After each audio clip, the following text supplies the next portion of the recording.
perkembangan kemajuan yang bertumbuh menjadi sebuah mercusuar pembangunan Indonesia, pertumbuhan ekonomi, pertumbuhan teknologi, pertumbuhan pertanian, industri, serta pertumbuhan di bidang infrastruktur merupakan sebuah keniscayaan dari sebuah negara yang sedang membangun dan sedang bertumbuh menjadi negara maju.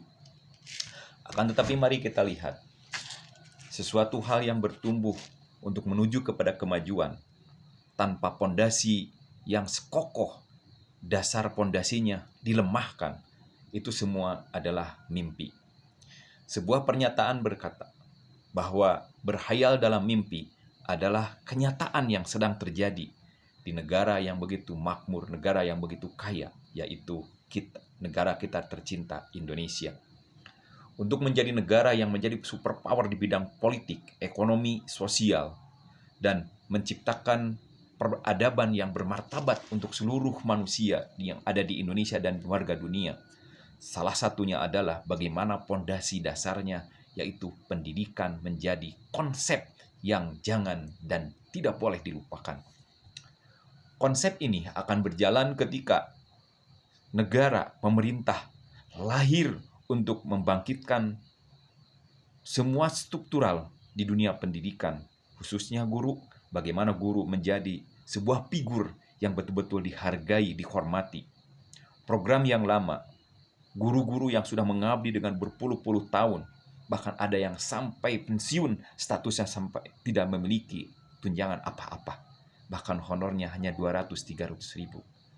Dan ini menjadi sebuah dagangan ketika kampanye politik 5 tahunan. Dan setelah itu terlupakan. Konsep membangun pendidikan adalah ciri bahwa negara tersebut betul-betul serius, bukan berhayal dalam mimpi untuk menata dan betul-betul menciptakan generasi-generasi kader-kader bangsa yang siap menyongsong akan adanya yang disebut dengan kemajuan. Kemajuan teknologi, kemajuan segala hal yang berkaitan dengan kehidupan manusia yang semakin lama semakin betul-betul menciptakan peradaban baru, sistem yang baru. Kemudian kecanggihan teknologi internet, kecanggihan media sosial menjadi cikal bakal perkembangan dan bertumbuhnya manusia. Jati diri bangsa Indonesia harus ditunjukkan, budaya Indonesia harus ditunjukkan, kekayaan alam Indonesia harus ditunjukkan dengan kemakmuran dan keadilan. Pendidikan politik di masyarakat semakin hari semakin lemah, semakin tidak ada ketertarikan. Karena apa? Karena perilaku para elit politik, para elit birokrasi yang seakan-akan melupakan bagaimana beretika, bagaimana memenuhi janji politiknya, bagaimana memenuhi konsep-konsep konstitusinya, bagaimana memenuhi janji daripada konsep dasar negaranya. Ini adalah merupakan kemunduran moralitas elit politik. Ini adalah kemunduran moralitas bangsa Indonesia untuk menuju kepada perbaikan ekonomi, perbaikan sistem teknologi, perbaikan sistem peradaban, dan pembangunan infrastruktur.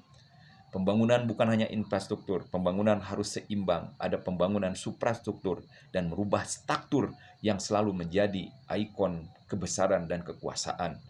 Tetapi struktur yang kita miliki, yaitu DPR, DPD, dan MPR, tidaklah begitu memberikan manfaat, tidak begitu memberikan gebrakan yang sangat-sangat spektakuler untuk kemajuan bangsa dan negara. Bahkan seakan-akan kepentingan masyarakat, kepentingan rakyat itu adalah nomor 20, nomor-nomor yang sudah tidak bisa lagi dihitung. Tetapi mereka menomorsatukan organisasi politiknya, golongannya, serta menomorsatukan kepentingan-kepentingan secara pribadi. Ini merupakan kebangkitan yang harus dibangkitkan secara kesadaran terhadap generasi-generasi muda yang sesungguhnya kader-kader bangsa adalah cikal bakal yang utama sebagai pondasi dasar kepada perkembangan dan kemajuan Indonesia masa depan. Jangan lupa, kita adalah negara besar, negara yang memiliki budaya, kultur budaya yang begitu sangat-sangat istimewa dan luar biasa. Apabila ini diolah dan betul-betul dikembangkan, betul-betul diorganisir sistemnya agar menjadi kekayaan negara dan bangsa, Negara maju tidak pernah melupakan budayanya. Negara maju tidak pernah melupakan ciri dan kesejatiannya, selalu menunjukkan sehingga mereka tetap menjadi negara yang bermartabat, negara yang maju, betul-betul menciptakan keadilan dalam kemakmuran, kemakmuran dalam kemakmuran. Negara Indonesia harus menjadi pelopor dari segala perubahan-perubahan tatanan ekonomi, tatanan kemanusiaan dan keadilan, sehingga kita menjadi negara yang betul-betul dihormati karena kemajuan dari berbagai segi dan berbagai aspek. Salam.